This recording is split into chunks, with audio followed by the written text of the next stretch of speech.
রাজধানীর একটি হোটেলে ব্র্যাক ইপিএল এর আয়োজনে ফরেন ইনভেস্টমেন্ট সামিট। এতে অংশ নিয়ে বাংলাদেশে বিনিয়োগ সম্ভাবনার নানা দিক তুলে ধরেন বক্তারা। বলেন, দেশের অর্থনীতির গতি প্রকৃতির সাথে শেয়ার বাজারের কোনো সামঞ্জস্য নেই, এটি ভালো লক্ষণ নয়। দেশের বিদ্যমান রাজনৈতিক পরিস্থিতি উল্লেখ করে তারা বলেন, সংঘাতময় পরিবেশ তৈরি হলে পুঁজিবাজারে বিনিয়োগের ক্ষেত্র নষ্ট হবে। অনুষ্ঠানে বিএনপির স্থায়ী কমিটির সদস্য আমির খসরু মাহমুদ চৌধুরী বলেন, টাকা ছাপানো কিংবা ঋণ নির্ভর অর্থনীতি নয়, বরং আগামীর বাংলাদেশ হবে বিনিয়োগ নির্ভর, যার দীর্ঘমেয়াদী বিনিয়োগের উৎস হবে পুঁজিবাজার। ইতিমধ্যে নির্বাচনের খবর দেশে বিদেশে সব জায়গায় চলে গিয়েছে। সবাই নির্বাচনের অপেক্ষায় ছিল।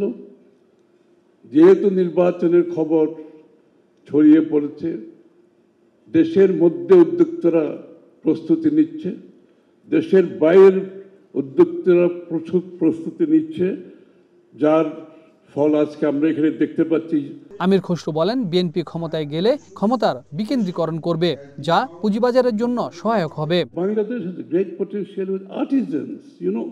Bangladesh have artisans all around the country. And their product is never monetized. We like to monetize their products. We like to give them technical support to designing, with the input they need, with branding, with selling platforms like Amazon and Alibaba. আমাদের দেশের এই সম্ভাবনা গ্রামে গঞ্জে যারা আছে তাদেরকে সবাইকে তার জায়গায় ইকোনমিতে ইনভলভ করতে হবে। অনুষ্ঠানে প্রধান উপদেষ্টার বিশেষ সহকারী আনিসুজ্জামান চৌধুরী জানান, শিগগিরই কিছু প্রতিষ্ঠান পুঁজিবাজারে তালিকাভুক্ত হচ্ছে। অর্থনীতির এই গুরুত্বপূর্ণ খাতে অন্তর্বর্তী সরকারের নেওয়া বিভিন্ন সংস্কারের দিকও তুলে ধরেন তিনি। পুঁজিবাজার উন্নয়নে সংস্কার চলছে। আমরা বলবো এই চেহারা থাকবে না। খুব শিগগিরই ভালো কিছু কোম্পানি তালিকাভুক্ত হবে, যেটি ধীরে ধীরে বাজারের চিত্র বদলে দিবে। জাপান, চায়না সহ বিভিন্ন দেশের বিনিয়োগকারীরা অংশ নেন এই সামিটে। আগামী দিনে তারা বাংলাদেশে বিনিয়োগের আশ্বাস দেন। Habib Rahman, One News, Dhaka.